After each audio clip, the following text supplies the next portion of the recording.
Hello, everybody, and welcome back to our Vaesen Epilogue Q&A session. Whatever we're calling this. Or Retrospective. It's our retrospective. Ooh, retrospective. We're doing I a feel like little I'm doing wrap-up. work. Yeah. Thanks. Vaesen 30 years later. Electric Boogaloo.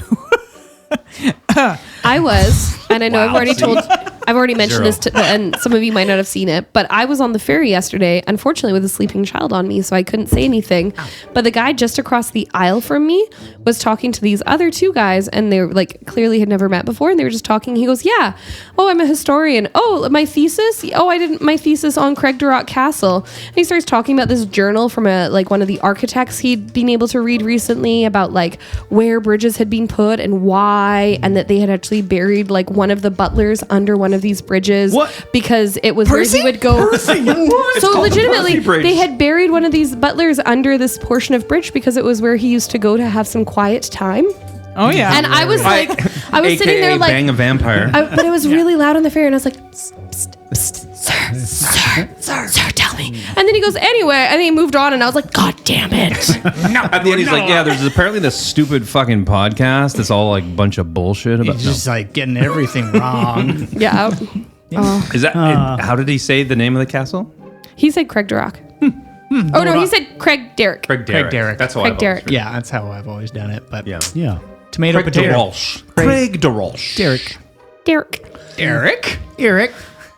You know, like a. Like a DJ? Yeah. That would be my DJ name if I was a DJ. Derrick. DJ Eric. Get it? Because DJ Eric, you could just spell like DJ Eric, but then when you say it, you see DJ Eric. Anyways.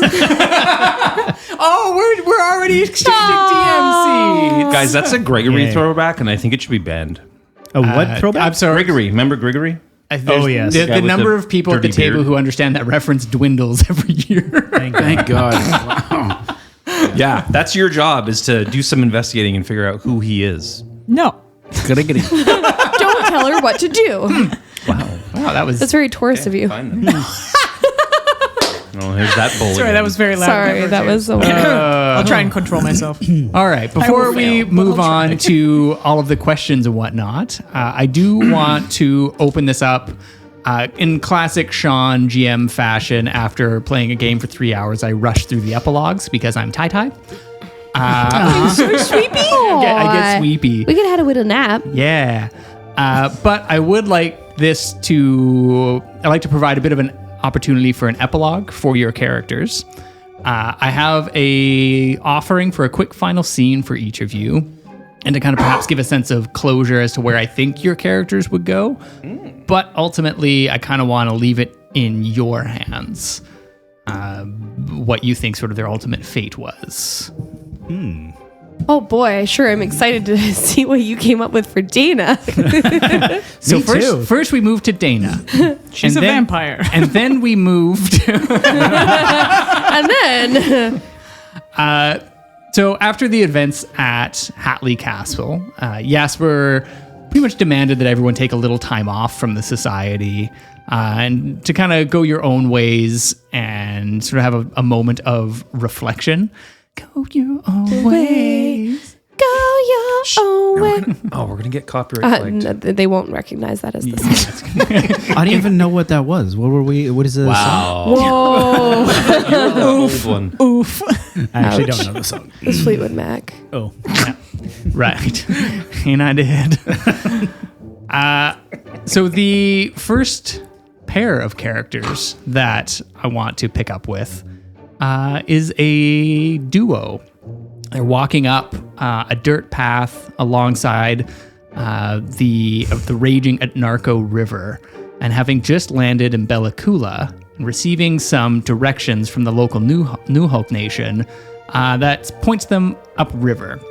And they travel along this wide valley bottom, massive granite cliffs towering on either side of the stream.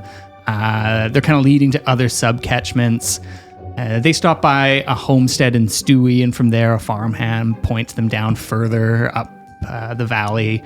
You take a right down the Telchaco River, and there's grizzly bears everywhere, but they pay you no mind. They're more interested in the sort of bountiful salmon run.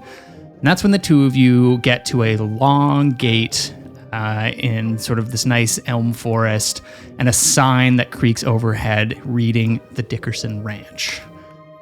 And it is Sister Anastasia and Dick Dickerson Yes. at this gate. And this is sort of the first sort of step on this sabbatical you guys have taken. And you see this sort of long driveway, the river sort of backs along to it, and there is just a litter of Dickersons everywhere. Like more than the bears? There's Vic. There's Vic. Oh, do you want to go? Okay. Yeah, there's Rick, there's Nick, there's Mick, there's Slick, there's Trick, there's Tick, there's Kick, there's Quick Dickerson, there's Nicky, Ricky, Mickey, Dickon, Rickett, Rickard, Nicholas, Rickson, and Veronica. Wow. And that's where Sean put all his DM prep time this week. Do you want to go? Wow. Oh, that was amazing. Yeah, and there's an older fella who's working in the fields, and two others, and they all have a very Dickerson look about them. And this one older fella sort of like goes up from the plow and, hello. Well, hello. Something familiar about you. You're my dad.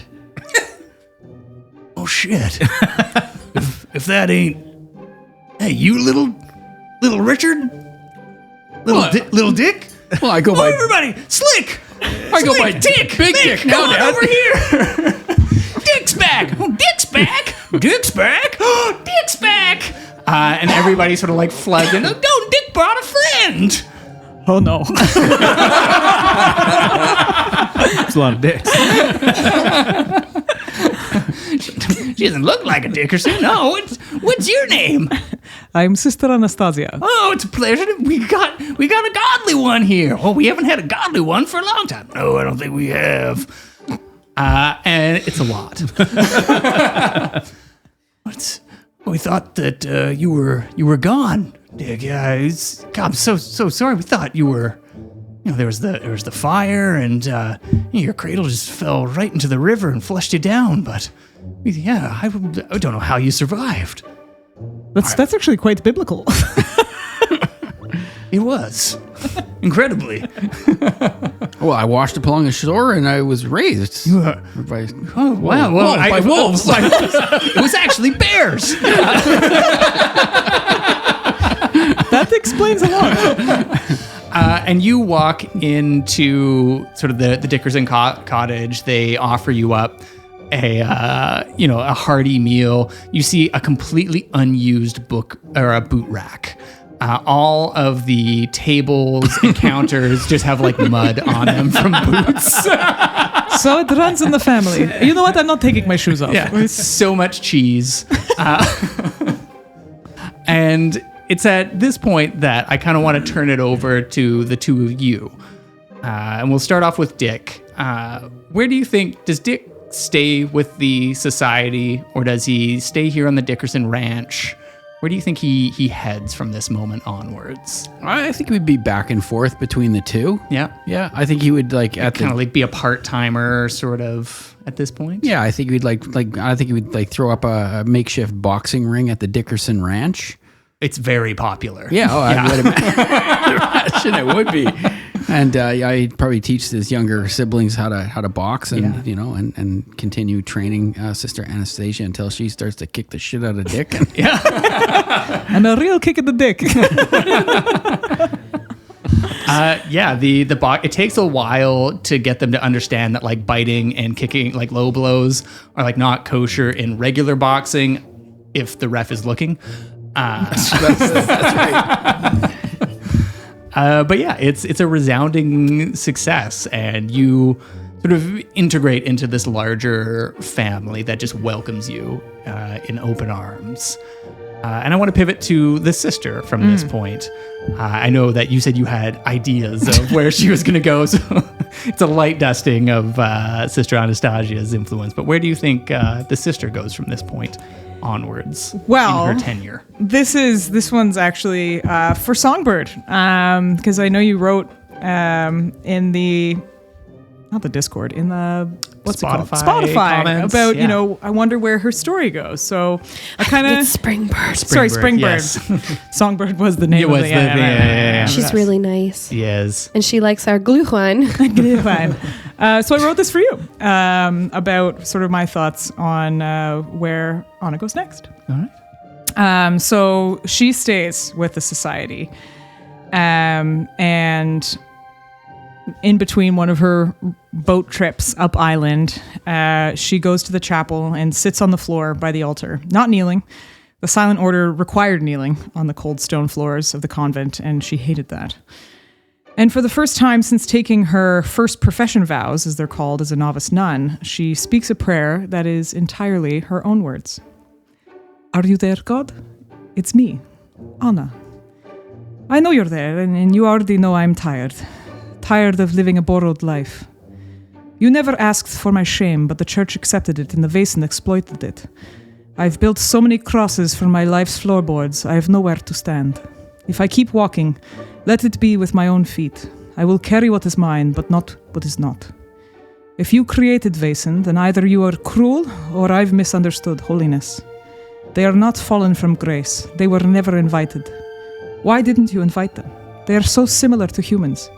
We are both bound by our nature, punished for existing, and misunderstood by each other. The only difference is that we are afraid of them because they do not pretend to be different than they are. If you still have need of my services, you will find me awake. My life and service to the church was never a lie. It just wasn't my truth. From now on, I forgive myself. And she stands, and she unpins her novice veil from her head, quietly folds it, and leaves it on the altar. What? Dick, what have you done? I have goosebumps. That's good. That was solid. Does she go and become an artist? Like she wanted to be. I think she feels a bit beholden to Dana, actually. And so she wants to stay with Dick's her society. Oh. And she wants to continue learning and leaning into all the lessons that she got from you. So with Dick gone and Dana gone, she feels a bit of responsibility to keep things going, but to keep them going on her terms. Does she visit Percy? Yes, she does visit Percy. Oh. Never. Yeah. Who? They have Percy's like, I'm down here. I'm imagining they have long talks about the nature of evil and the complexity of what it means to be a Vaesen hunter. I imagine, like, because he can't leave, like he has to, you know? And she just sits there like crisscross applesauce. And he's like, Percy's like, you actually don't have to visit. I really do enjoy these talks, Percival. Oh yes, no, lovely. Would you mind getting me a tea again, please? She's sitting on the stairs in the only spot of light, so he can't push you away. Good stuff. That's lovely. I like that. What color's her hair? Good question. It's brown, but like a mouse brown. Is it a mullet? It's a skullet. Yes. Hell yes. Wow. No, it's straight and goes a little bit past her shoulders. And we leave the sister in this sort of moment of revelation. And thanks. Right off the dome. I don't get it. And we move over to Emery Finch. Emery, how did you spend your sort of sabbatical time? Emery was very kind of captivated and enamored by his little tryst with some real magic in our final episode. And so he wanted to spend some time kind of studying and trying to figure out what that is and how he could access it. So he gathered some books from the society and talked to Jasper about, going on a long sabbatical. And he headed out to the McCready farm, which was like our second mission, It was the I guess. first one. Well, oh no, I guess the banshee. Yeah, correct. Yeah, and he went and got her. What was her name? Vivian. The wife that left the... Vivian was the daughter. Emma was the wife? Yes. Emma Wait a second. Oh my goodness. And he wanted to get permission to go live in the Slugget cabin. So he went out there with a big steam trunk full of oatmeal to keep that barn cat Nissa guy nice and happy. Yep. And spent some time with the tree lady, the oak tree wife. Yep. And eventually learned that the magic is something that he could use as a resource, but it wasn't something that he could possess and wield at will. It was kind of like he needs to maintain a good relationship with the Vaesen, basically. So Yeah. then he returned back to the society and built a bit of a... I'm gonna stop you're you gonna there pause me. because that's where we're gonna pick up. Is Emery's return after his sabbatical? He totally got fired. And you have been called to Jasper's office. And he is standing before the window, this massive window that has seen a fair number of incidents already. And he's fidgeting with a small trinket in his hand. And he asks, "Would you like a drink, Emery? I'm glad to see you back." No, I think I'm fine. I'd just like to kind of get to business and figure out what this is all about. Of course, absolutely. I always direct to the point, and that's what I've appreciated about you. I am leaving. I intend to go back to Europe and try to decipher what has been going on with Johanna and Rosehouse and the Dunsmeres. I picked up this, and he hands a pin across the table. They offered this to me while I was upstairs and a position in their guild. You pick the pin up, and it is an arrow going through an eye. I didn't have any time to decipher what this meant before everything collapsed around us, literally. But there is something else at play here that I feel needs to be brought to the larger houses. I see. In the meantime, I have two things for you. And the first thing he hands over is a large notebook. And it is a manual on how to operate of the Herald of a Society. I wrote this myself when I was back in Rosehouse and learning the ropes, as it were.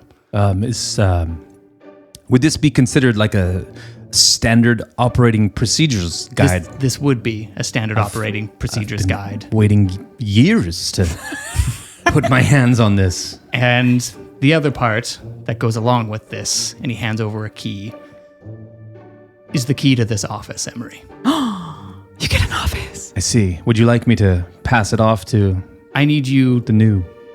to run this quarter of the society in my stead and operate as herald.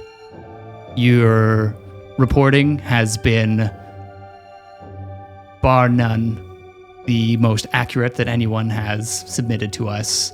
You are a absolute resource to this operation, and I can think of no one else that I would trust more to keep this society running in my absence. I don't know what to say. Can I get the window fixed? You can do whatever you like. The house is under your watch, and so is the safety of everyone under this roof. Wow, I actually don't know what to say. Thank you, and I'll do my best. That's all we can do. Is there, I have no team left, really. Fuck you. I mean, yeah. Well, and that is something then that we will have to rectify. And there is a time for recruitment along the society's ranks. And we'll pick that up as well in a little bit. But before we do... Like after the summer. Yes. Yes. This is hot girl summer. Jasper's hot girl summer. Oh my gosh. This Can that entire be a time. one shot? Can that be a one shot? He's actually been in a Hawaiian shirt and khaki shorts this whole conversation. He stands up. It's like all suit at the top, and he stands up in his like little short shorts Yeah. and behind the desk. So pale. So pale, blinding. And we pick up with Percy. And you have been allowed to leave the cage. No way. Lucky boy. Lucky boy. But it's not for any reason that you probably would have hoped. You noticed that upon your return, Algot was moving a fair bit slower than he previously had. He's always spry for his years, but it appears that the toll of the last few months have caught up to him. And though the banter remains the same, you feel that shift from old to elderly take hold of him, and he eventually takes ill in the winter. You are sitting next to your mentor's bed with him inside of it, and you're having a chat as you normally do. Now, make sure that when you're stoking the fires to cook the chicken, that you only make the fire on one half of the oven, and you sear the chicken on that, then you move it to the other side so it's not under the open flame, and it needs the indirect heat once you've browned it. Right, of course, Mr. Algot, sir, yes. I think that's it, Percy. Well, but that's all you said. I think I've taught you all I need to know.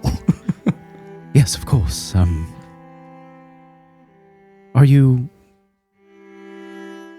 What now, do you think? I mean... I know that I'm not always going to be around, Percy, and understand that you have a troubled position here within these walls, and you've seen how it can go poorly and how it can go well. And I have. I would love for you to take over my position, but I understand that as a young man, you would like to see the world and maybe get around. But I would like this one last moment, and just to get this off my chest, and that I never had a son myself, but if I did, I could have only hoped that he turned out like you. Wow, thank you, sir. I'm sure I've brought it up before, but, I mean, did have a father, but he did die in his line of work. That's where I got the revolver from. And if I'm being honest, I feel like you did fill his shoes. Quite a bit. Something I needed. You know, my mother was quick to send me out. I had to grow up and be a man and support the family. And having someone like yourself has kept me in line. And I've really appreciated that. Your patience and your trust. And now this. I suppose we're all in line for that. I mean, I guess me less so. A couple thousand years maybe. But eventually. And I think he doesn't say anything to this. He just sort of like gives you a nice little like tap on your hand as you're holding it. And you sort of continue on either in silence or chit chat, but Algot passes away in the night. And my question for Percy is, does he stay with the society? Or where do you think he goes from here?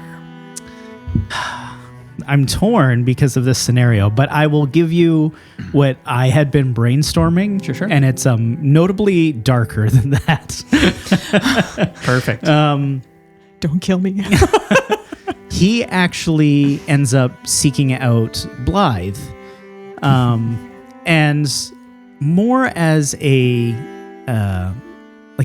let's call it a mistress, I suppose. Mm-hmm. But he remembers the way that Madeline would control him. Mm-hmm. and essentially starts using her as like a puppet almost to his gains.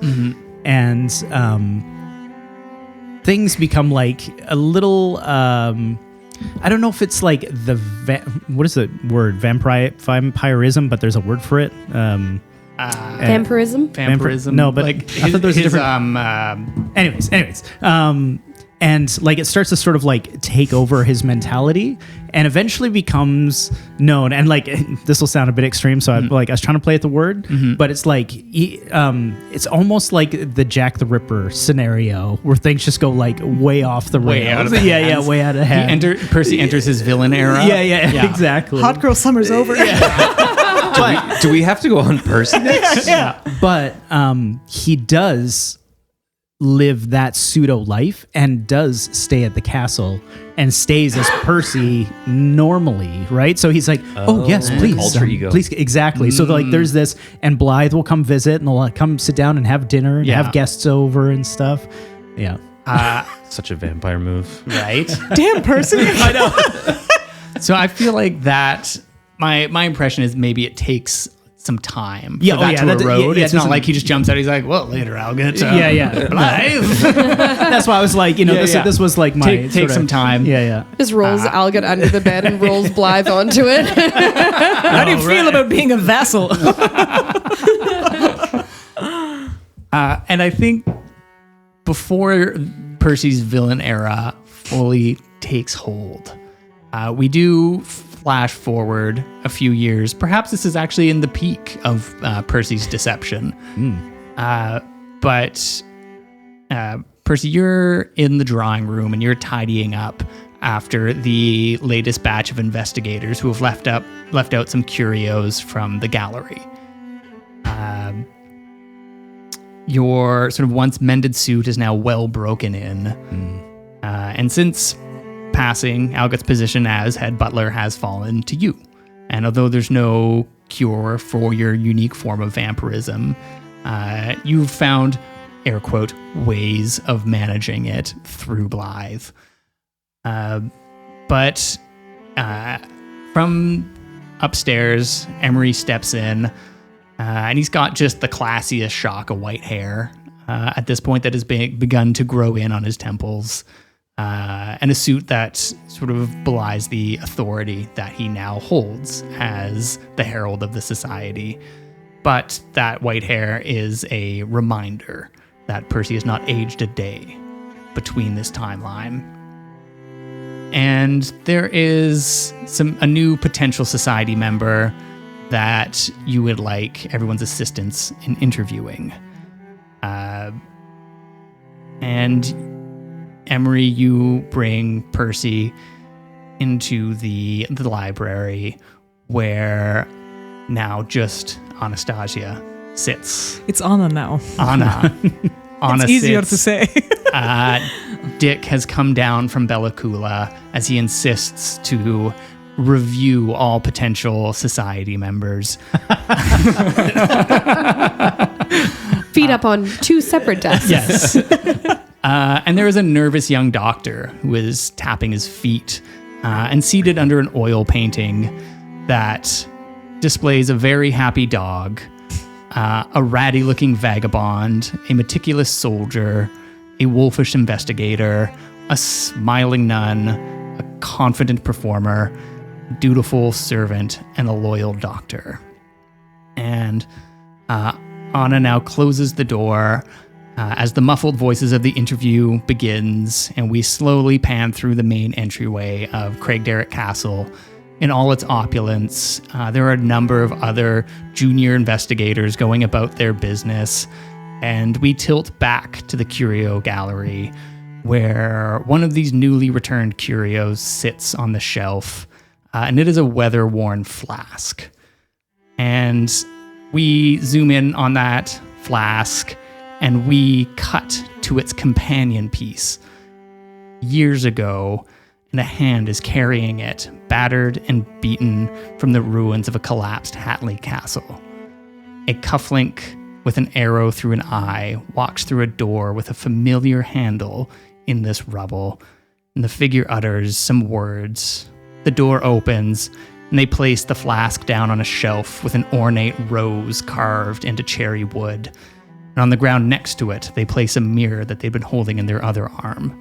And the figure walks out and closes the door, and the imperceptible shake of this room and the noise that had leaked in that was outside goes quiet. And the mirror shifts and taps, and pushing through it is a long gray arm as Johanna Lampinen emerges from this other realm, eyes faded and changed from the ordeal she has encountered, and listlessly walks through the door into Ro's house. And we pan back over the mirror, the hallways, over the many books and curios and trinkets, back to the battered flask, and we linger on it for a little too long as it shifts out of position. And that is where we'll end our session. Johanna! Dang. What a tricky bitch. Tricky So good, bitch. Sean. We could just keep going now. Who's Johanna? Where have I heard that name before? First question. Sean, the eye and the arrow. It's all coming together. King Harold. There it is. There it is. I don't know. Can we? Who started? For the Can I- listeners can that I do don't know, this one, that's Sean? For the listeners. Yes, you Sean, can I answer Absolutely, this please. one? During the Halloween one-shot, there was multiple people had, when you were investigating in battle, had pins or symbology around an arrow through an eye, because King Harold in battle was shot through the eye with an arrow. Because we have the sight, we are fletch-eyed fools. Fletch-eyed fools. That is Also awesome. the shift from the Anglo-Saxon dominance into what is now sort of the new order of Right. Yeah, that. that was the last time England was conquered. Was Wow. 1066. Yes. Man, that's That cool. was good. What about Dina? Love it. I didn't get a. I'm just kidding. She's a vampire, I told you. Dana may have in fact shifted a little flask there. Yeah. She's the one fucking with the house now. Yeah. Yes. Oh, great. She's whispering in Percy's ear, being like, "I fucking knew it." That was so good, Sean. That was very good. Can we do it again? Yeah. Yeah, sure. All right, to start back up. I have notes. You're at a lighthouse. Yeah. Desiree moves left and steps out of the way of the banshee. Everything changes. That was so good. Yeah. Sean, how would you like to do this? Because I have 792 questions. Oh God, they've increased since the 721 that it was Yeah, I earlier know. today. Shouldn't have left me alone. Touche. I have asked enough questions this campaign.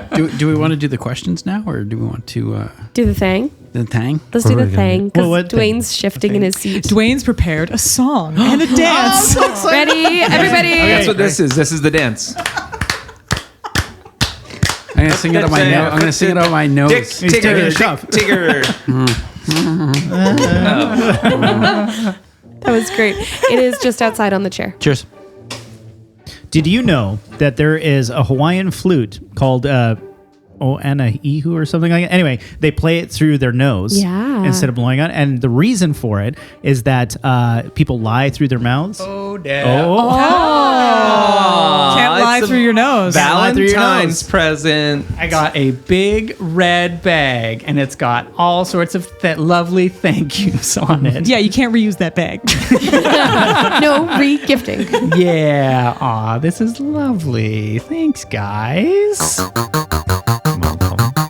Adventurers, grab your weapons. There's a foot in there. First, kiss the wild call. Time's I love it. Wayne made it for you. It's your very own Vaesen.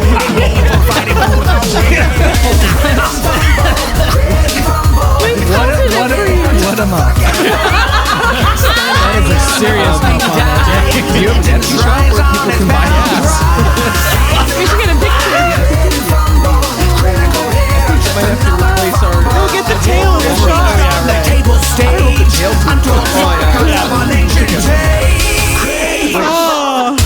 Is that kicks your balls? Golden axe. It feels like it's coming at me. It just wants a hug. It sure You should does. put that at, facing your bed. Thank you very much. I didn't know what was going to come out of this box. I did not think it was going to be that. What was your inspiration for that character design? I just looked in the mirror. Wow.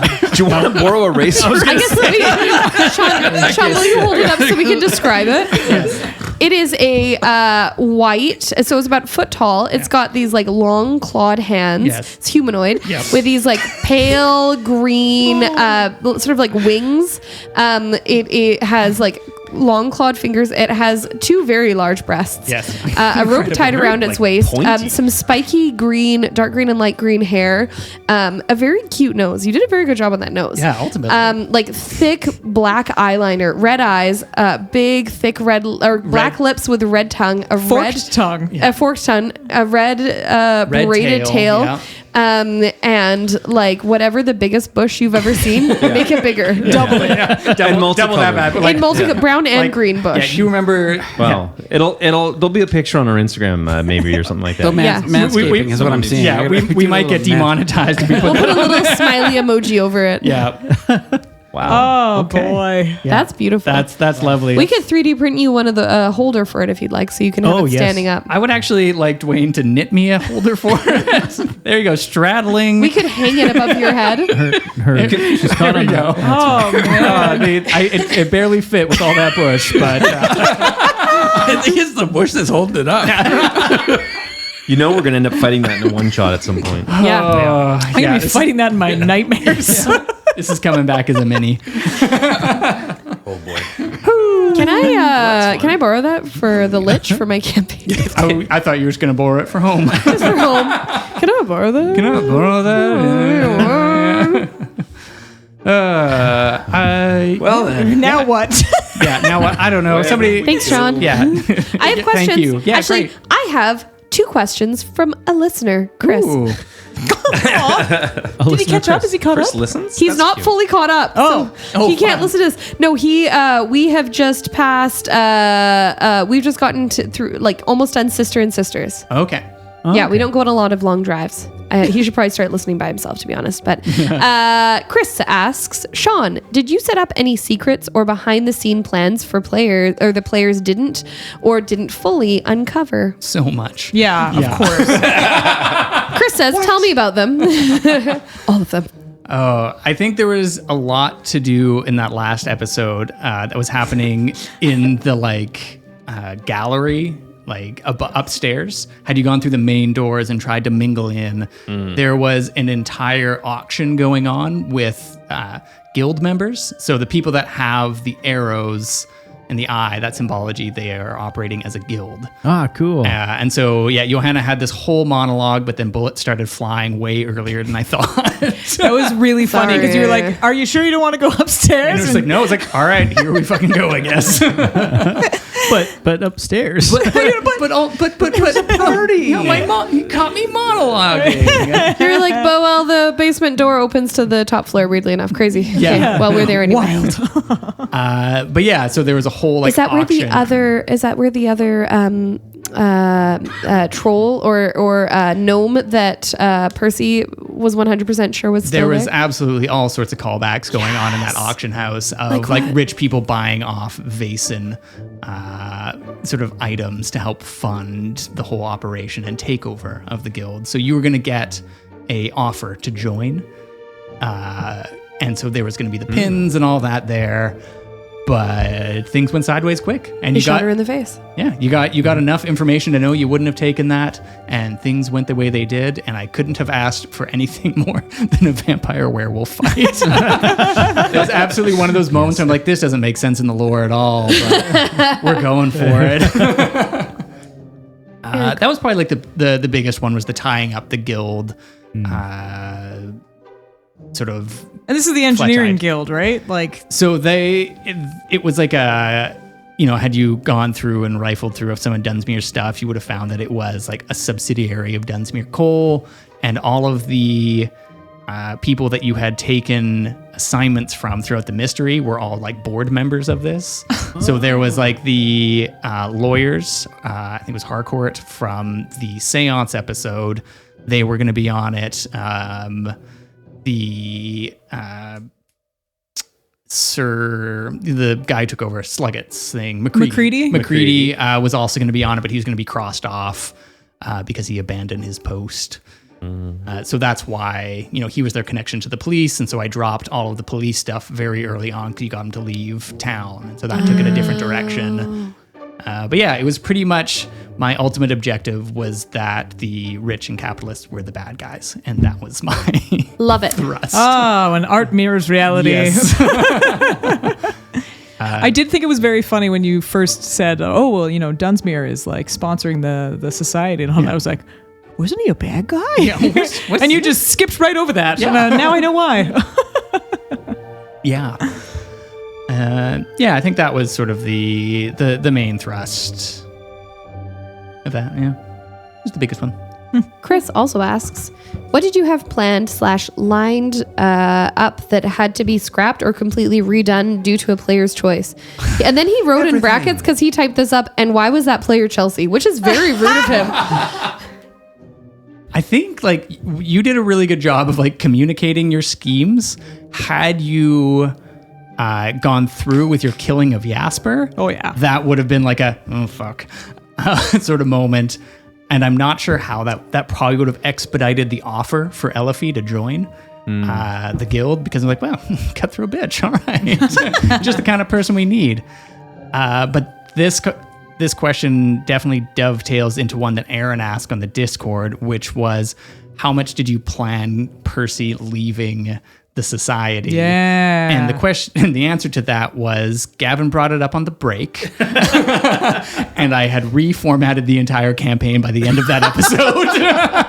Sorry. It was I was great. like, so Percy's going to quit. Yeah, he's going to quit. And I was like, cool. Well, then it doesn't make sense. Okay, so they're at Percy's like previous benefactors launch on Salt Spring. That's already been established. So there's a lot of stuff there that doesn't make sense. There's going to be some fun stuff with Percy's former boss that he had killed on that night that we found on the seance. Yeah. Because then you had been behind the scenes. You had disposed of the body at Darcy's farm, yeah. which is where the boxing match took place. Yeah.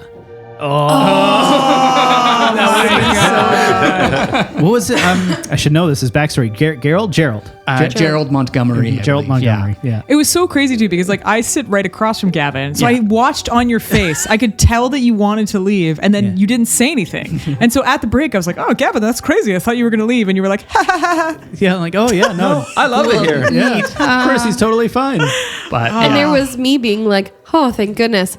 Dana didn't have to kill anyone, and she got what she wanted, which was Percy's stain. You motherfucker. that was absolutely perfect for me. So Yeah. It actually kind of ties into, I had it kind of more as like a group discussion, because I'd love to hear players' input on this. I think, you and every DM we've had does a really good job of like taking the backstories that we hand you and incorporating and threading it and stuff. But what I noticed happened this time more so was that things came up mid-campaign, like big character plot twists. And so, yeah, I'm just curious as to whether any of that was like, all of that was instigated. I mean, it was pretty much these two, Chelsea and Gavin, but were they just your ideas? Was it something that Sean had a glimpse of and then maybe put to you, or was it just like... I will let everyone else go first. Go ahead, Chelsea. After the first like 2-shot we did of Vaesen, I walked out, and Sean and I were walking back to the cars together, and I said, if you do a Vaesen campaign, I'm bringing Dana back, and this is how she's coming back. Wow. So that was a year and a bit ago. That was a long time. That was a long time ago. Yeah, that was a long time ago. And then, we played, and I played Madge, and going in, I was like, am I playing Dana for this one? And Sean was like, no, you choose someone else. Yeah.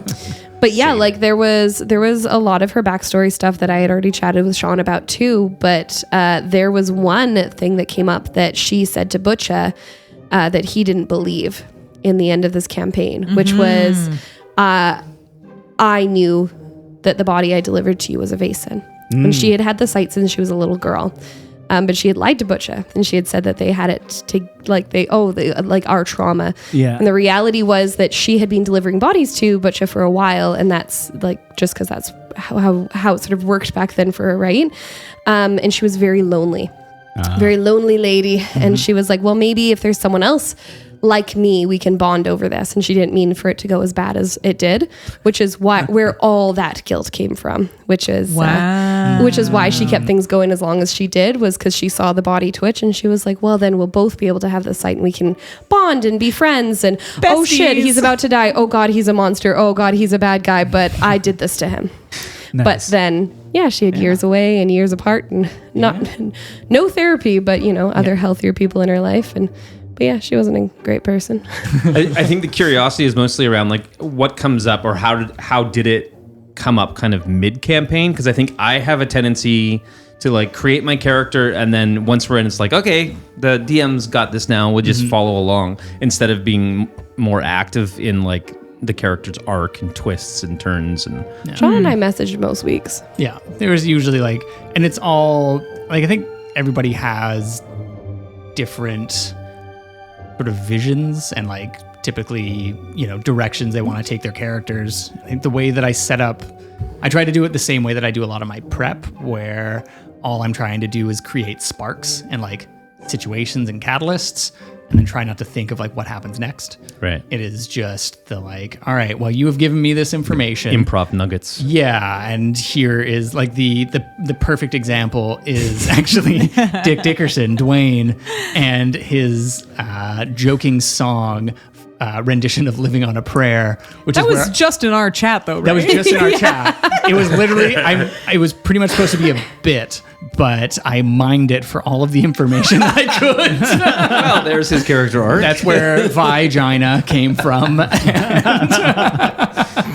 that's so good. And then just created like, well, here's the scenario that, allowed this weird song to occur.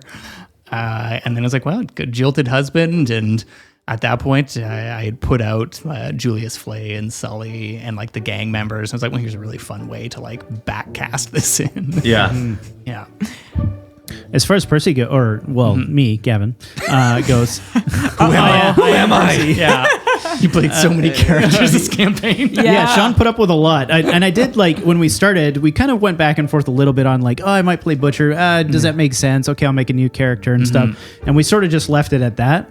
And I did not anticipate Percy quitting. But when he kind of got backed into a corner there where everybody was upset with him and Helga had gone and like the thing, he was thinking like, man, I've really fucked this up, And at that point, I was like, would he stick around? Would he just keep putting up with this? And then that's when everybody went upstairs and I chatted with Sean. I'm like, I think Percy might quit. What does that mean? Like, can I just roll with this? And Sean's like, okay, what are we going to do? And we just sort of like brainstorm and stuff. Sure, that won't fuck with anything. And it made it so much better because it totally primed the opportunity to have Mick show up. And then it was a joke in that week where I was like, man, I wish I could bring Butcher back. And I was like, fucking we could bring him back. She brought Dana back, so I've set it up and like, oh yeah, because he did. And so the whole idea was that like the guild was working, and each mystery, like the seance, was to prove that you could bring people back from the dead. And so their motivation for that was like, well, then all of these rich elites don't have to die. They can just swap their bodies along the line and just continue to accumulate wealth. I was like, oh, so I've set infrastructure for that, and then the binding ritual and all this stuff. So yeah, it was perfect. But it was good though, because like you let me in on just enough, and I had no idea what was going to happen. Every game was still unique, but you had to educate me on just enough things so that like when Mick came in, and then when Butcher was going to come in, like I had enough to go, like I wouldn't be totally blind. Yeah. So that was like, there was a lot of back and forth. That was definitely a bit of a dance of like, what's a spoiler and what's not. Exactly. And you bringing like, I went and re-listened to like Mick's introduction and him like limping and sweating and calling people wenches and stuff. And I was like, oh fuck, it was all over. But you were like, when Sean was like, yeah, he seems familiar. Yeah. I was like, oh yeah, he's a Dickerson. Yeah. God. Mick Dickerson. It was the ozone reference threw me off because you mentioned it at some point. I think when we were fighting the Udalnesia? things there on Yeah. Salt Spring. So I was like trying to connect Mick to, oh no, it wasn't that, but it was something else. Yeah, anyways. Yeah, I thought Mick was going to be this like big pivotal character, and like, no, it was just a little. In a was a way, he gap. was. In a way. I guess, yeah. He was a vessel for, I think I put a lot more into my backstory than even Sean was expecting. It was great. You created a mystery entirely out of whole cloth. I didn't mean to. I was like trying to figure out how this would all work, including finding a Vaesen that would make sense for why my brother died and like how it happened. So Sean actually gave me the book on sort of Eastern European Vaesen. There's like a whole separate book. Cool. And so I was like, oh, the Udalnesia actually fits decently well. And then I was like, well, never see that Vaesen again. La la la la la. And then as the episodes were happening and you were like dropping hints, I was like, oh, that's weird. La la la. And it literally wasn't until the episode before I was like, oh no, this is happening. No. Wait, this is my backstory. He's using my backstory against me. Yeah. How could he? Damn it. I really wasn't expecting that, which is very silly. But Chelsea, I'm ready for the next campaign. We're not going to be doing anything with your backstory. No. Throw it in the fire. I actually, I've said for my campaign, no backstory. Yeah, Pirates doesn't have any backstories. No. It's just so you can figure out the accent, really. That's the whole point of the backstory. That's yeah, for sure. Get the regionality of it down for sure. I have a really important question. And it's going to put you in an improv moment. Oh, no. But I have made the statement that I would actually hate to be a player in one of my games. but I really need to know what the epilogue is of the engineers from Up Island. Oh, from the train? the engineers. Yeah, that's you that helped out at the mine. They were up in Hatley Castle. What? They were. No, they actually were. They were from Guildsman Engineering. Sean's actually Oh my god! It all ties back. It all ties back. Okay, I want to dive into the They're poem. together though, right? in hell. Dana's probably there too. You know, though. I'm not going to say that. One of them's down there, and then maybe one of them brought Johanna back to Roar's house. Wow. Damn. Damn. Okay, I want to go through the Sequel. poem. This is my question, Oh, yeah, which is the more poem. of a. It was just a joke. He didn't mean it. I mean it. I can tell. She needs closure. She needs closure. Yeah, The key is to put nonsense out there and let the crazies just unravel it. Yes, Correct. Definitely You what did get it. means. Yes, good. I can sleep now. No, those aren't the lyrics to John Bon Jovi song. Go ahead. Okay, so when Fletch-Eyed Fools, which is people with the sight, right? Sean, please don't do this to me. I'll let you finish and then we'll go.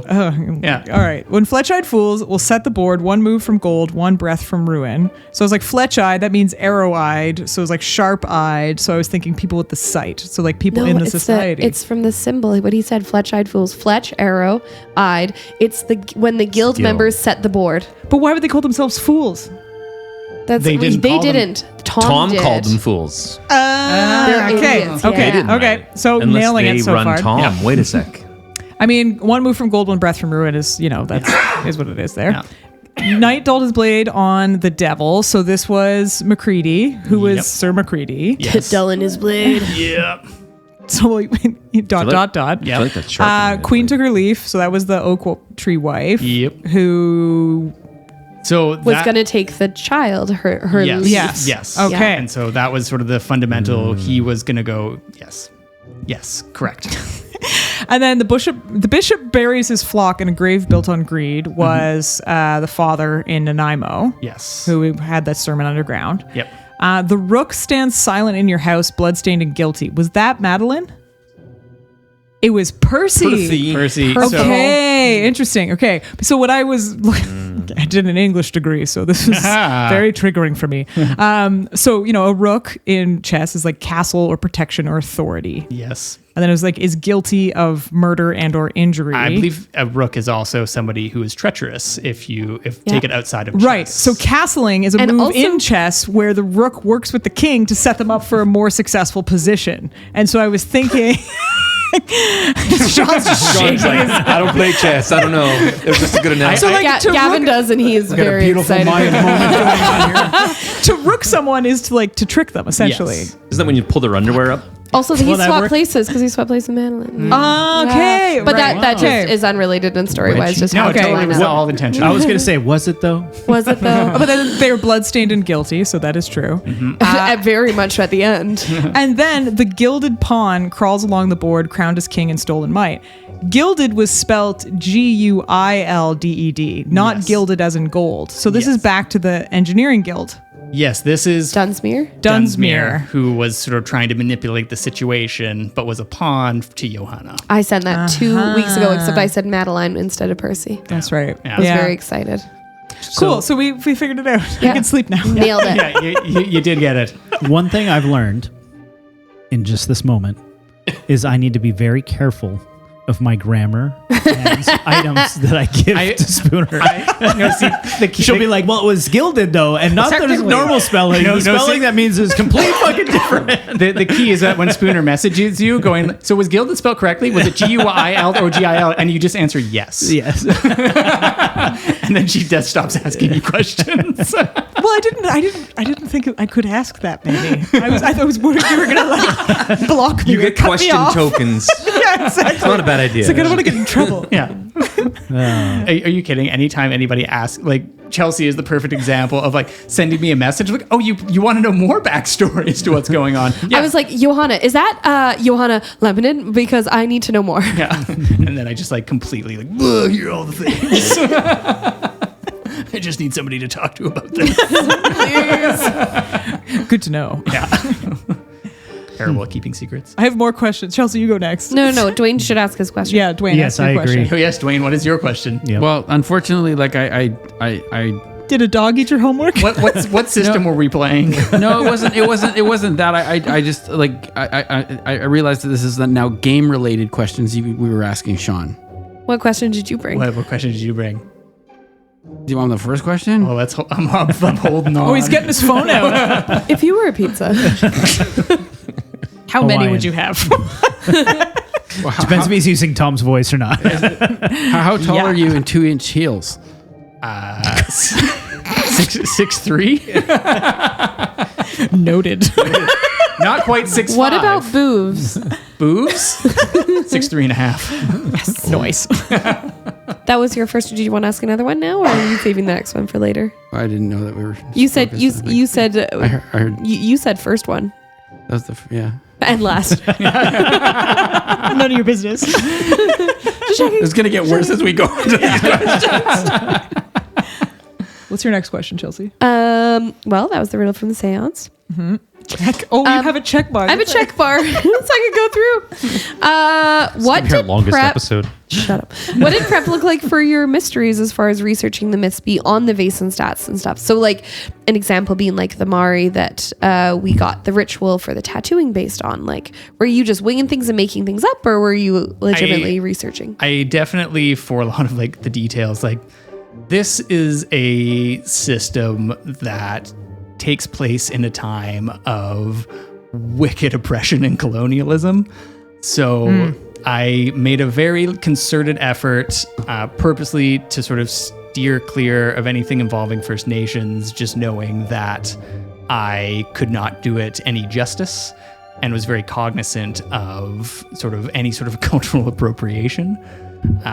So anytime that I brought in stuff with Maori or other cultures, I did try to make sure at least I got my pronunciation and facts right about them and kept them vague enough so that it wasn't necessarily...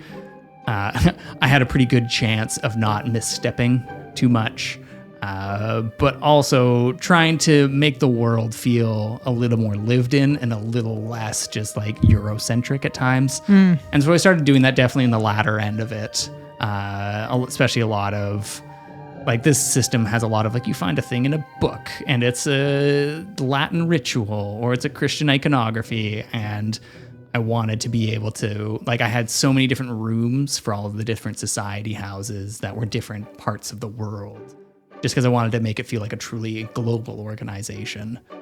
And that's something that they keep doing with the published material as well, as they keep adding society houses, like the Mythic Carpathia. There's a whole sort of other society sect there, and then same with Rose House or the Order of Artemis in Uppsala. And there's a whole online world. There's one for like Quebec, which is where I got the stats for the loup-garou from. I knew it. Yeah. Yeah, and so it's all like, Mythic Quebec or Mythic South Africa. And so there is a whole other sort of like community that does this sort of thing. There was like a intended amount of research for at least those like static details. Anyone else have another question? Yes. Okay, good. Your turn. Whoa. I never found out what the heck was going on with the Grey Jay and the rosary bead. That was what my whole intention was to like my research opportunity after Salt Spring. Yeah. When I was like, I want to figure out like how like Christianity ties in with this, plus the Grey Jay and the rosary bead. And you were like, I got to tell you about Christianity. And I was like, no, I want to know Sean about just the likes Grey birds. Jay. Yeah. So the Grey Jay is very much just a part of the Udalnistia's back or like lore where they can turn into Grey Jays. I thought it was magpies. But Grey Jays are a type of magpie. Fuck me. Yeah. And so that was it baiting you to Salt Spring, was the Udalnistia, like its first like, hey, I'm in town. Yeah. And so it had that one bead of rosary, and it was Like the idea- back from. It was so the idea was that the main one was the same one. Jesus Christ. And so it had been following. That's why there was all the connections that Clara and Tomas had been in Galatia. Yes. And so I had gone through and like done the math on your backstory to theirs. And so it was 10 years. Yes. It was the same timeline that you were there. Yes. And so they had actually drawn it to the region. And that's how you were able to summon it, because it was already there. Wow. Wow. All right, now I can't sleep tonight.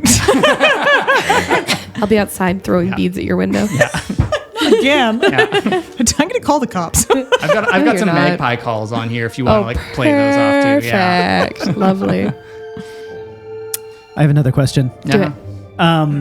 What was your most favorite and least favorite character to play? Of Gavin. No, PC. Lay it out. On the table. And NPC that you had to play. Why was it Tom? I think Tom ended up being my favorite to play. Yes. Because of how uncomfortable it made Spooner.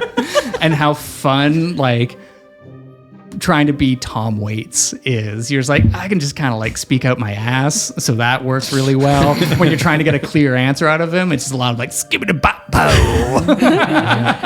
It wasn't discomfort I was feeling. I was feeling it. Why do her hands always go under the desk when Tom's talking? Why she Oh, does spit take. Do it. So close. Here, there's a soap dish. Oh, it's really heavy. It's soap. It's a real soap dish. It's made of soap. Wow. Nope. Don't get it wet. Who was your least favorite? My least favorite was probably Dunsmuir. I was always like, there's so much like history and facts around that Yeah. person. That, You're going to get actually'd. yeah, exactly. And like, I know He's that also not a very nice person no, and in real life. in real IRL. life, and was just like ultimately I started off doing it's very actually similar to Bastion, where I started off doing a Scottish accent. I was like, this is unsustainable. And so, Can I talk anymore, Captain? I kind of do it. And so I just dropped that pretty early on, and just like, whenever you have these like big weighty characters that if somebody, Chelsea, decides to just like corner and like interrogate, I was like, fuck. Like there's a lot of information that they had, so I tried to use them pretty sparingly and use Jasper as the in between. Time to die in a mirror. Yeah. Well, there he goes. That actually kind of sets up what I had as my other thought or question. Yeah. I guess from your perspective, how did you take, or how do you enjoy it? I kind of know how you're going to go with this, but just this idea of playing in like real world with actual history. I mean, not entirely, but like leaning heavily into Adjacent that. to, yeah. And I guess from the player's perspective, just the idea of like, other than a few vampires, just playing like humans on Earth as opposed to like fantasy land, elves and goblins and all that kind Vampires of are stuff. real. Yeah. Probably. We all know that. I'll so leave say that for you guys first off of. Will you re-ask the question? Yeah, it's just like how did you enjoy the experience, or how do you feel about playing like real world humans as opposed to fantasy world half elf orc creature things, and like does that make the characters easier to get into? Is there any difference? Is it all kind of the same? Like, yeah. If I'm being honest, I think Percy is probably the most character, or the character I've been the most connected to. That when that's I concerning. Yes, That guy's a piece of shit.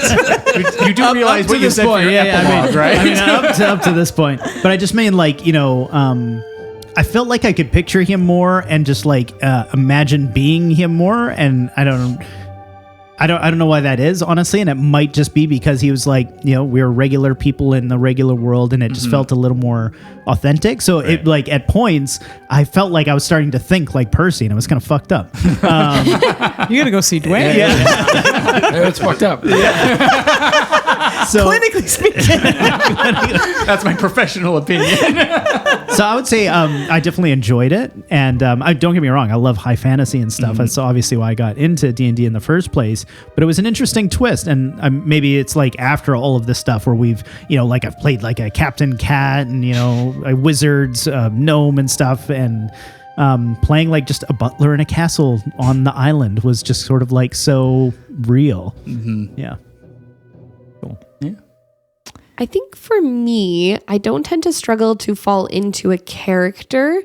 You struggle to fall out. Fall out, yeah. No, but I think that I can put sort of motives and based on this situation, kind of what they would do or how they would be feeling or whatever. And I think that can be quite a fairly universal experience within a way. But it is worlds for sure that picturing them in that world. I think it was very cool to be able to walk past country or through Country Club Mall, and on the side of one of the coffee shops they've got this old picture of Departure Bay before all the buildings were there, and being whoa, potentially our characters saw that or seen these pictures at the Nanaimo Museum or whatever, and being whoa, this is literally where this happened. And that was very, very cool. And that being and it made me so curious too as we were leaving these characters behind last week, being what would the society be doing in Nanaimo now or in Victoria now or whatever. Yeah, it was very neat. And I found myself sort of stuck in that world a little bit. We were in Vancouver yesterday and passing these old brick buildings that are would have been around at the same time. And just very cool. I just really like that. And I think you are also very good at Sean describing that. So being able to picture that is very neat. Yeah, I really sort of got stuck in. And I think it really came to light when Chelsea and I did our field trip in the summer to go to Craig Derrick. Yeah, I think we should do a Hatley Castle one now. I think there is absolutely a need for that. Yeah, that was fun. Yeah, because it really I went in the summer, and then as well, I actually went back in the winter with Brianna's folks, and they do it all up for Christmas. And you always see these new and interesting details and little things to tie into, which then helps with the descriptions of the rooms and the small little details and the sort of ornate rows on the mantelpieces and those sort of fun aspects. And especially even I knew that I wanted to do a mystery in Nanaimo because that's where we are. And I saw a lot of historical images of where we record the podcast and the same view down Commercial Street. And so there was elements of that where I was this is actually where we're sitting, what I'm describing, but 100 years ago. I'm still mad that St. Andrew's is not a Catholic church. That was freaking day 1, hour 1, Spooner's there, giving me a lecture on Catholicism. And I'm so here's who we've got at our table. All right, noted. No grammar errors, no religion errors. If you're gonna do it right. Come on. Now that is a perk to the fantasy world, because they'll be well, not in my ways. Actually. It's so funny because I stressed out so hard on the short shots that we did of getting the locations and buildings accurate, and then I stopped caring immediately for the campaign because I was there's too much work to make. But I think there was enough of it that it made it feel grounded and real. I wasn't alive in Victoria in 1886, so I don't know. I don't know exactly what it was like, but you can picture the scenes. At least I do. Did you know he wasn't alive in 1886? Dwayne I thought he said he wasn't allowed. I have a gray hair. I have a gray hair. I found it. I was here. Yeah. I'll You were get that. here when my gray hair came Still out? here. I just saw it. You didn't say anything. He created it. That's called a dick tigger right there. That's called a dick tigger. Spooner, did you want it? Never mind. That's not. I've got one for the table, unless anyone else has anything to add to that. Yeah. What was your standout what the fuck moment for the campaign?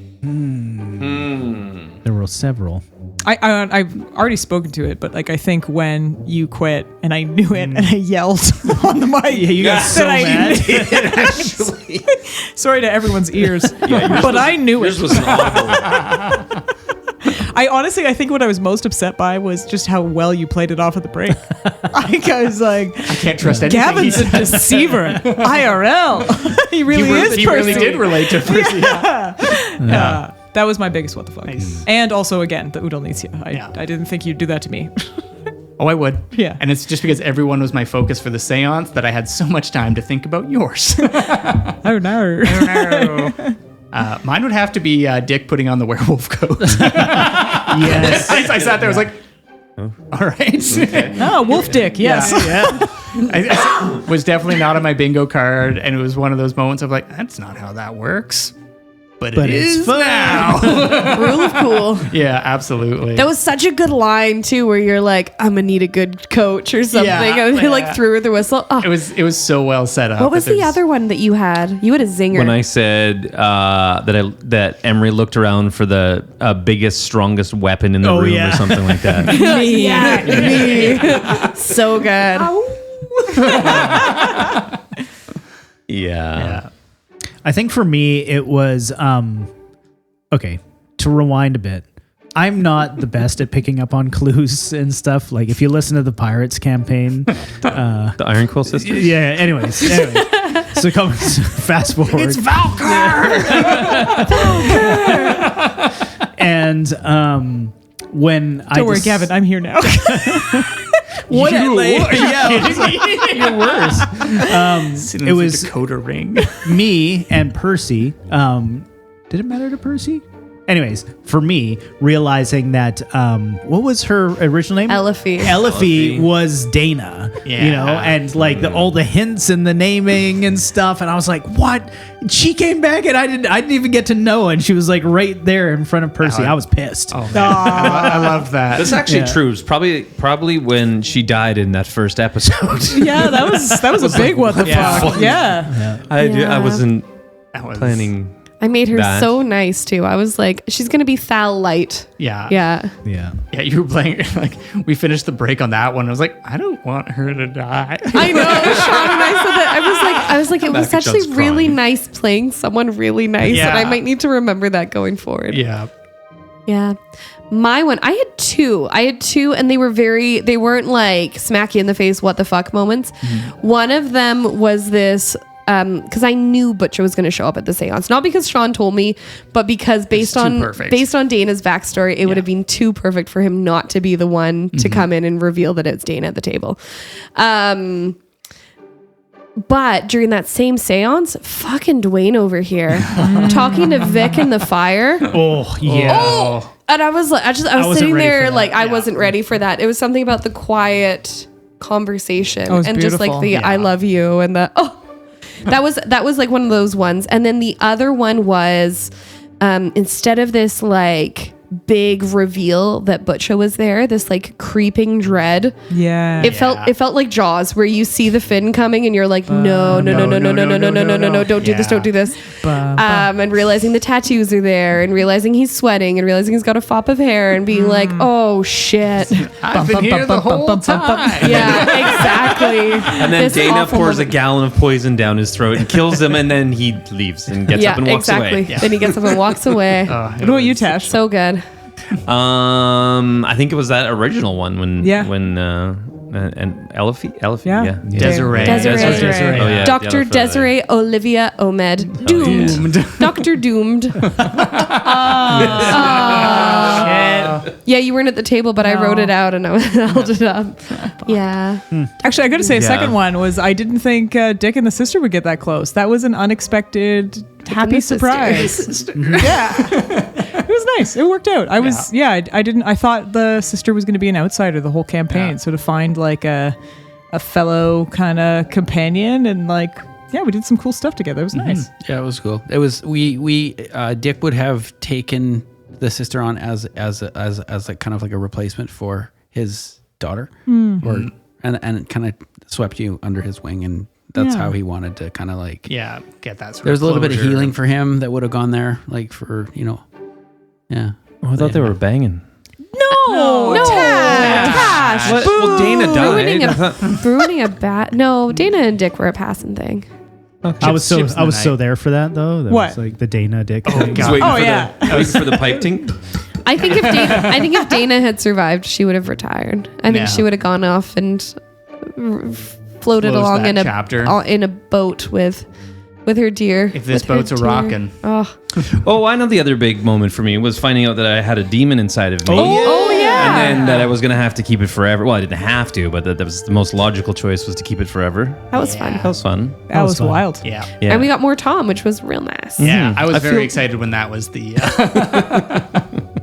I felt like Sean was kind of pointing well, here's your choices. I don't know which one's the best. You might pick whichever one you think is the best. Yeah. Did we ever figure out Linnaeus 1771? Oh yes, that's on my list of questions. Please I don't know what What is that put that it in my ear. So that I must was have missed that episode. that was in in, the that journals. book in the journal. That was Dana then- discovered the footnote. L.C. Linnaeus 1771. Yeah. So that. And you did a roll I did for a roll, learning, and I you didn't do failed very- twice. Yeah, well, I got 1/6 and it wasn't quite enough. It was Yeah. enough to know that he had been part of the society and that he had this society of. it was the Order Artemis. of Artemis, That's which it. is the sort of main Original one. but nothing else, and not why the notes would be in there. Yeah. So the way that I had set it up was that like that book was a composition of a bunch of different research that had been done, and so this one was one of like the last remnant pieces of lore on the demons functionally that were in that was in Emery. And I was able to like retroactively get a bit of it in on the final episode. And so what I was trying to do was tie that in to the Veil Walker stuff for the Halloween episodes. yeah, a I touch. remember that. Tom says that that there are some things that walk between the veil, Veils. Yeah. and I was sitting there like, I was like, full tie-in. Yeah. And I was just like la la la. I was like, I like veils. They're nice. and that's why I had you roll for it, because it wasn't like in clutch to the overall narrative, but it was an excerpt from that. Here, I've got it up. I'll just read it out. Chelsea and I write notes back and forth to each other on what we think's going on. Oh, really? Can't tell. No, I've never seen you do that. Yeah, and I've never totally seen you do not that. distracted. I should just like look at your notes to find ideas. no. Why don't you tell me what you think that means? So here's the thing that I had written out. And so it's Linnaeus Catalog, Carl Linnaeus, member of the Order of Artemis, now Society for the Study of Invisibles and Protection of Mankind, aka the Society. I write this now because I fear the distinction is slipping from common knowledge and ignorance of a door that is left carelessly ajar. Vaesen are creatures of our world, or rather, the stories we tell about it. They are shaped by the belief, strengthened by tradition, and bound by the folklore that names them. Their power rises and falls with the tales whispered around hearths and dark corners of the old country. When people forget them, they fade. When they fear them, their revenance returns. And dangerous, yes, but comprehensible. Rooted, governed by rules older than any church. But there are others. Most call them demons, though that word is a poor and clumsy net for what they truly are. These beings do not spring from story or superstition. They do not need our belief. They exist beyond our plane, in a realm where hunger is the only law. They slip through the cracks made by human weakness, fear, greed, envy, vice, and once inside, they feed with the patience that the Vaesen could never mustered. Where a Vaesen may be appeased, bargained with, or understood, these creatures cannot. They do not negotiate, they do not relent, they do not care for the old ways.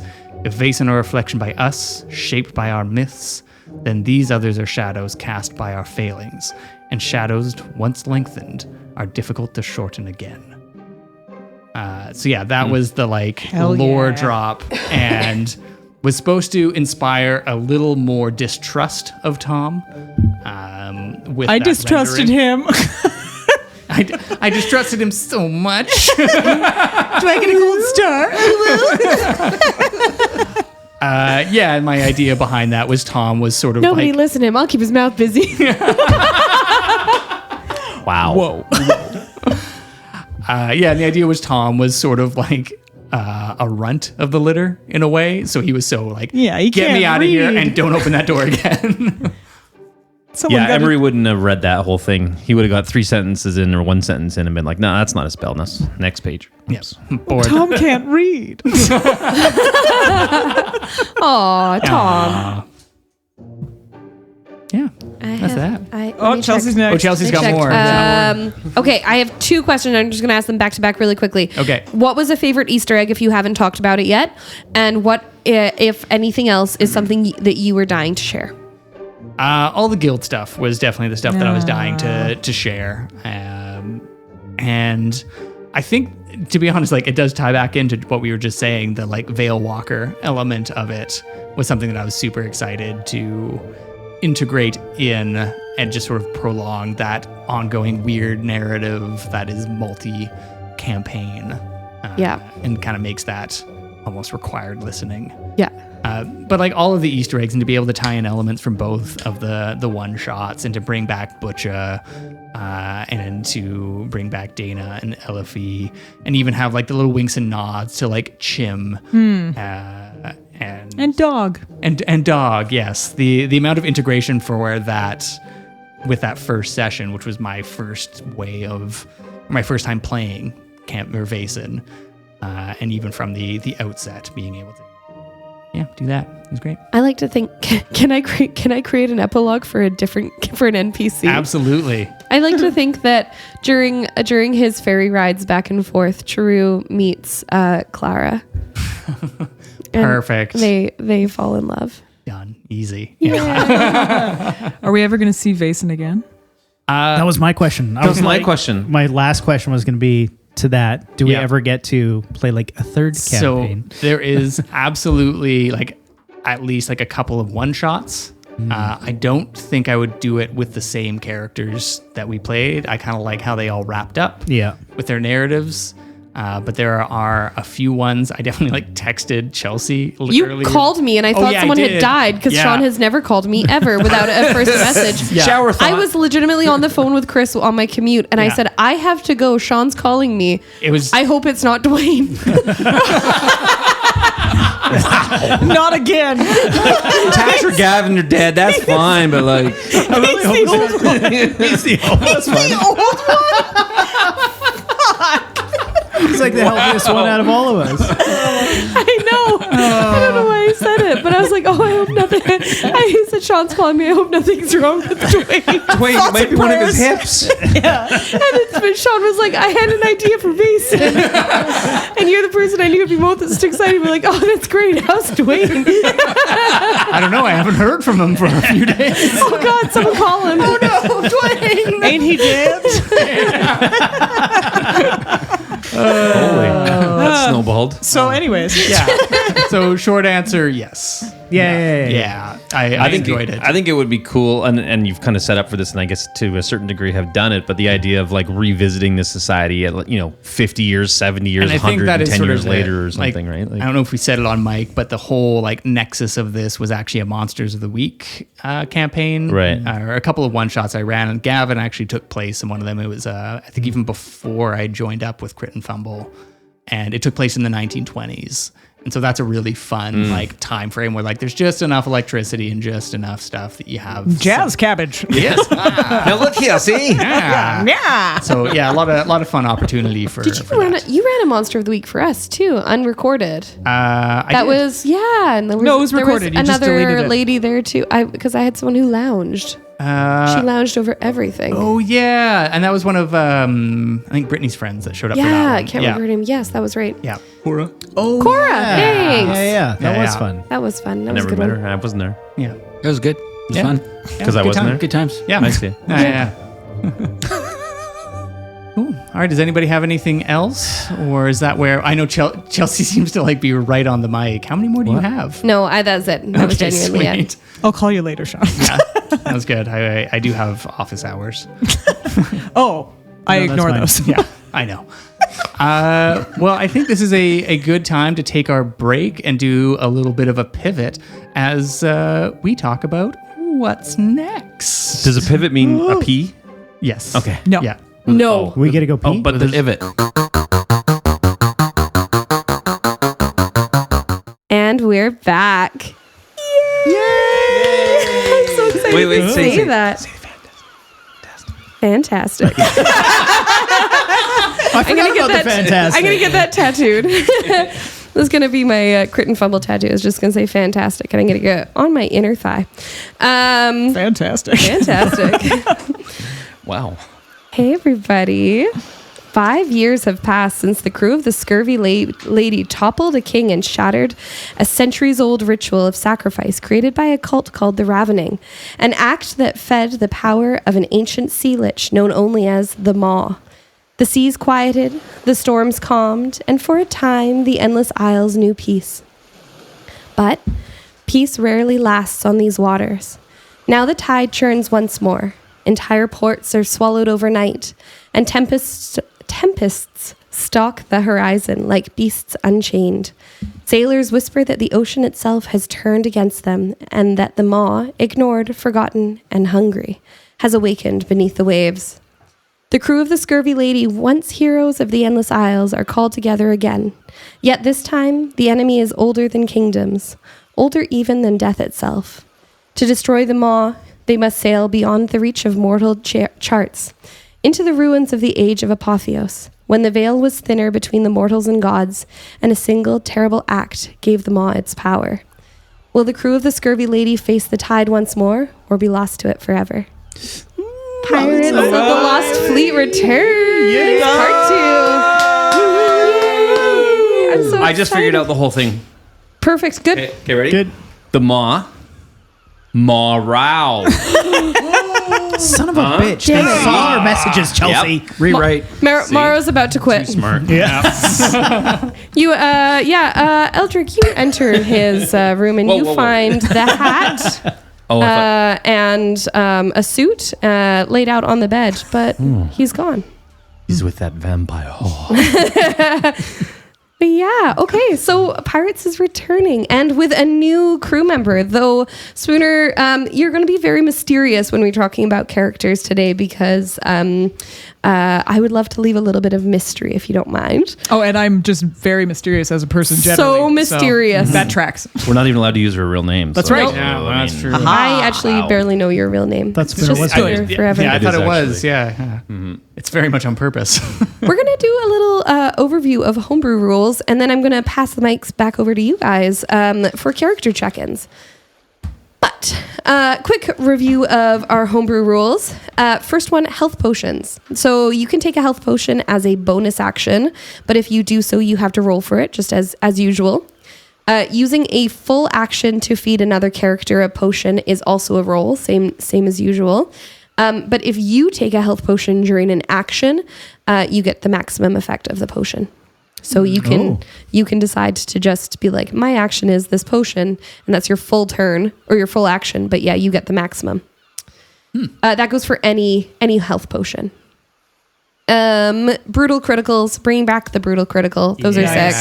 Nat 20s are reflected, or 19s for any fighters or those types of classes that crit on a 19 are reflected as the total of your highest possible first roll.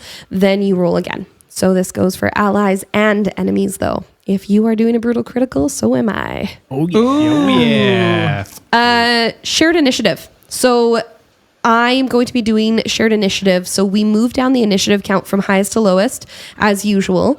When multiple allies appear in a row before an enemy, they share initiative and decide their order freely. Oh, that's cool. Yeah. I like that. So as soon as an enemy's initiative is reached, the play switches to them. So that means you can play off of each other if you're feeling a little bit like you want to get complicated, but I'll get you to slow it down slightly the first couple times we do it. If, let's say it goes Morrow, Eldrick, enemy, Sue, whatever. Morrow and Eldrick, you can choose to do Morrow's action, Eldrick's bonus action, Morrow's bonus action, Eldrick's action, if you want to feed off of each other. Oh, I was thinking like we just can swap positions. You can, or if you have things that will literally feed off of each other, if you have things that feed off of each other, you can do that too. Be aware though, I will be doing the same. Okay, So, cool. Last Stand, I have updated the Last Stand slightly. At any time, not just once your hit points hit 0. At any time, you can declare that you would like to make a last stand. Love that. For your turn, you are immune to damage. You have advantage on all rolls. You are immune to and healed of all conditions and curses. You recover all spell slots, class features, and anything similar. Enemies have disadvantage on any roll during your turn. You gain an extra action, and if you are a spellcaster, you can use it to cast any leveled spells. You double your damage on anything you roll, and at the end of your turn, you die. No saves, no resurrections, you are dead. Quick clarification on Harry the spells. Yeah. Any spell that I know. Any spell you know. Okay, That is I correct. can't play like level 20. I will allow, you know how sometimes like you have spells you know and then spells you prepare? Yeah. I will allow in that case for you to use a spell you know, but have not got prepared. Okay, but it's one my character reasonably knows how Yeah, to do. exactly. Like it's one that your character does know, but maybe doesn't have prepared. Essentially, you are literally dredging up the last of whatever you got. What I'm hearing is Avada Kedavra is on the table. I was going to say, and we know Spooner's playing Voldemort. Actually playing the Maw. Boom. Ma, is that you, Ma? Or you That almost got Sean, I think. you'd make a good. What the hell's her name? The evil sister of Sirius Black. Help me out here. Bellatrix. Bellatrix? Yeah, you would make a good Bellatrix. Thank you. Bonham Carter, right? Yeah. Are we turfing right now? Is that Yeah, but yeah, I was going to say no. sorry. Yeah, fuck J.K. Rowling. Yeah. That's also part of the campaign. She's the mom. I will paste, copy and paste all of this into our the homebrew rules into the Discord and pin them there so they're there for anyone who wants to take a looky-loo. Sweet. But yeah, I wanted to change that up for the Last Stand. I think it adds a little bit of tension to things. Yeah. Good way to ditch a character if you're bored too. It is potentially, yeah. Morrow's using it. Episode 1. In a pub. I would like to last stand. Welcome back, everyone. I'd just like to Opening interrupt you monologue. quickly. One second. I see the opening scene play out, and fucking Archie shows up. Let's hear. Morrow's like, last stand. Guys. I'm out. The Last Stand, the DM. He just turns his attack on himself. So any questions on those homebrew rules? They all make sense to me. Sweet. Sounds fun. Character check-in. How did the extra levels treat you? Anything exciting? How does your class show up now? I will say I would love for people to keep major story points to yourself. So for now, I want us to get into the game and stuff like that before we do that. If you want to hint at something, do so. If you're like, Chelsea, I can't talk about it because that's going to give too much away. Totally. So we went from level 10 to level 14. So you've had 4 levels up since we last saw everybody. And then, Spooner, we'll leave you super vague. Who wants to share first? I will be playing an Udalnitsia. Fuck. Yeah, fuck you, Sean. Oh, man. Oh, that's going to be stuck in my head. Get ready the whole time. That's all I practice. You should put it as a button on the. I should actually. Oh my god, yes. Do a little remix. I guess I'll go. See, Sean, why don't you start? Here we go. I'm going to be purposely vague. I will be bringing warbles back because the world needs warbles. Yes. Yes. Dark times. Needs warbles. I'm going to be a little vague as to where we find warbles. Just because I think it's really fun. In a Tupperware jar on the sea? He invented Tupperware for a new portable. Microplastics. Yeah. Warbles pulled them all together. Yeah.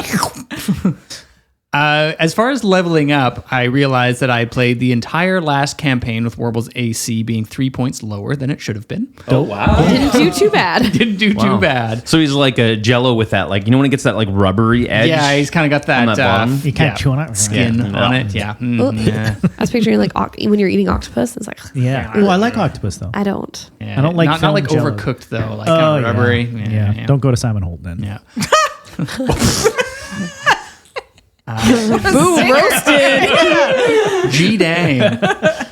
I don't have Warble's character sheet in front of me, so I'm going off of memory, but he's super fast. Like, monks get a little wild and crazy, and I've just continued straight down the monk path. I didn't do any multi-classing.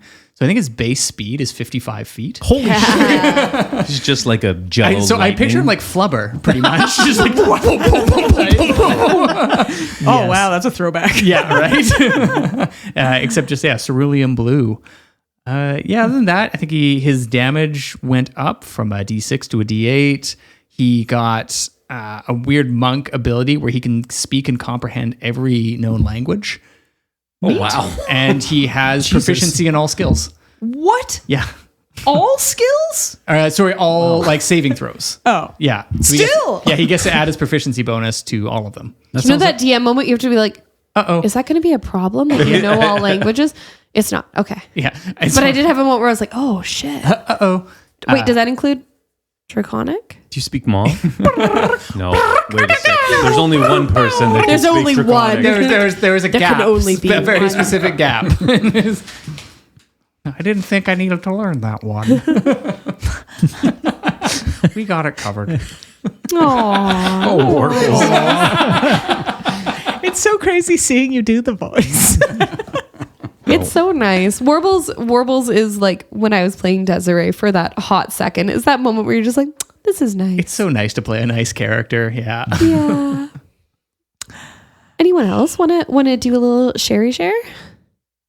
Yeah, I could give a little share of Morrow. Not too much because I'm not sure how much I want to reveal about his history. Because Morrow, it's been 5 years. It's been 5 years, and he kind of went off on his own. But as most anybody that listened to the previous campaign would know, that Morrow was working with the Tidecaller, which went by a few different names. But anyway, he was at the end of it kind of became tired of becoming like the Tidecaller's bitch. He's he's the captain of the Scurvy Lady. He's seen it all, and he kind of like has gone on this, let's call it his own little side quest to circumvent some of that, and that has sent him down an interesting path that he wasn't expecting, which ended up being a lot darker than he thought. Not intentionally, he didn't go there, but the answers he wanted required him to go places that he didn't initially want to go. So I'll leave it at that, but because of this, I have multi-classed him as a warlock. So he is a Bad kitty. he is a bard warlock mix. Oh my God, does he have like a little like purple streak in his hair? He's got a little bit of an emo. Oh, he's emo Morrow. Are we allowed to have questions? No, we're not really supposed to know. No. Yeah, I think I'll leave it at that. But that's sort of his level up has been mostly around that multi-class. Nice. So yeah, Oh, that's interesting. yeah. Does he still own the Scurvy Lady? I don't Time will tell. think so. Maybe, I don't know. I'll have to text Chelsea. Maybe. I will just go ahead and freely say that the Scurvy Lady was run under your ownership, but without you. Yeah. All right. Cool. Yeah, it was. It interesting. always belonged to you. However, it goes on without you. Excellent. You know who it wasn't run by? Eldrick. What were you doing, Tash? Yeah, he left. Yeah, same as everybody is going to want to reserve some of that for the actual game, but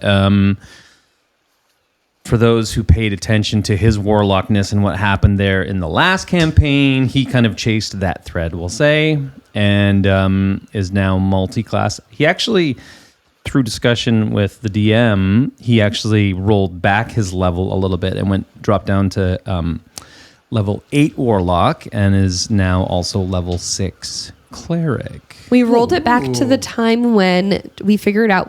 I went back and figured it out to what level he was when he broke his pact with the became Lich aware. and made a pact with Right. Grim. And we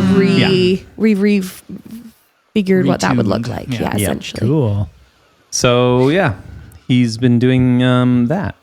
Fun. I like that we almost trade places. Like you Yeah. were like Warlock Yeah. Dark, and then I'm the captain now. no, what? No, Look at me. yeah, look at me. One of us is the captain. It's not you. Check out Kevin's like, don't make me pull out the fanfic. whoa. I don't want to carry the baby. Oh yeah, Spooner doesn't know. You have to. I think it's deleted. You can never read it. Don't worry about it. Haha. Haha. Oh my. Terrence and Philip. What are you guys doing here? Sue is coming back. He is coming back as a chef. Thank God. Yay. And Is he gluten free now? He's actually a vegan. No more fish. Yeah. So we eat Got nothing. rid of all flour in Yeah. the land. all right, so vegan is. Let me start writing That's his hilarious. backstory. No dairy. No, he is. He went 7 and 7. What does that mean? Well, he's 7 days a week. yes. 7 hours a day. Yeah, he's seven levels of rogue, and 7 levels of ranger. Yeah, he was our only multi-class last time too. Yeah. So he's. You were Rogue Ranger last time. I was. Yeah. I think actually I was a ranger rogue, but He swapped it this time. Whoa. don't think he knows. How does it feel, Spooner? Not great. You're new here. Boy, howdy. The listeners are going to figure that out real fast with D&D. How new I am. That's okay. We're gonna work together on it. We got Thank this. Christ. Okay, you're next to me. I'll just like, don't worry. Just make the numbers got up. it. Nobody's paying attention. That's what Dwayne does. It's fine. Sean's gonna sit there and like flip your dice to higher numbers and be like, "I got you, kiddo." Don't worry. If you didn't touch it, it's not cheating. Oh, we're playing private equity rules. I like it. So Sue is he is where I guess Morau is he has gone down a dark path. Sue has been there for a very long time. So I'm assuming that they've probably crossed paths. Oh, yes. just I love this. many a time through the dark paths, and we'll just kind of leave it at Yeah. that. I will say, Dwayne got me his 5-year backstory before any of you, What? Wow. and it was good.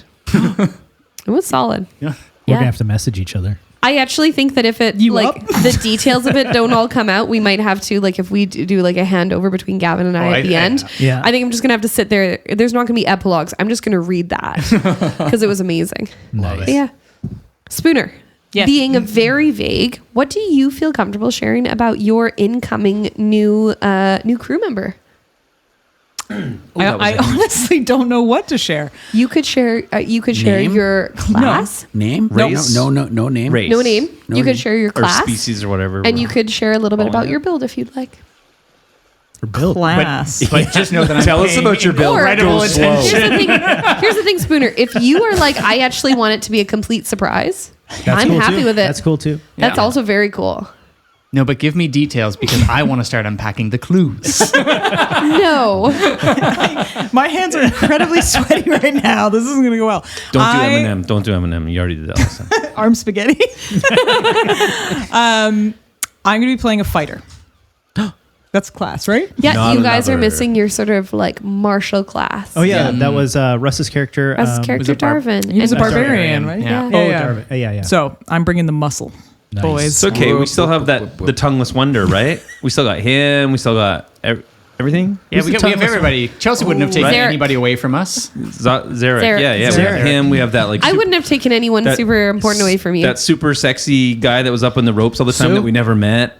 What was his name? Alar Shade. Alar. Yeah. Well, We met him. we got a rigger already. Yeah, we got him. another rigger. Yeah, We that's got- Warble's. Warbles is a rigger. Foul's probably back.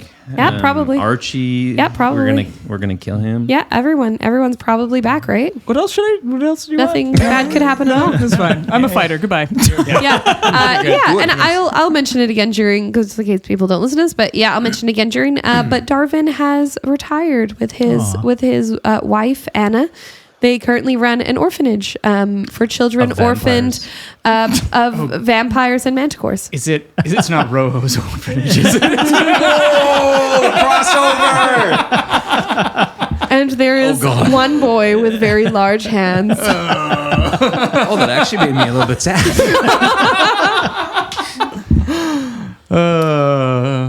Anyway, Okay, well, that'll be fun. Yeah. We start next weekend. we start right? next week. Yeah. I should probably start prepping. Yeah, me too. Yeah. Yeah. All right, that's all. I don't really Yeah. want to give too much more away. I'm just really excited to be back. Well, thanks everybody for Thank you. Thank you, Thank Sean. you. Yeah, the that was first amazing. foray outside of D&D, and I'm so excited for what comes next. Adventurers, grab your weapons.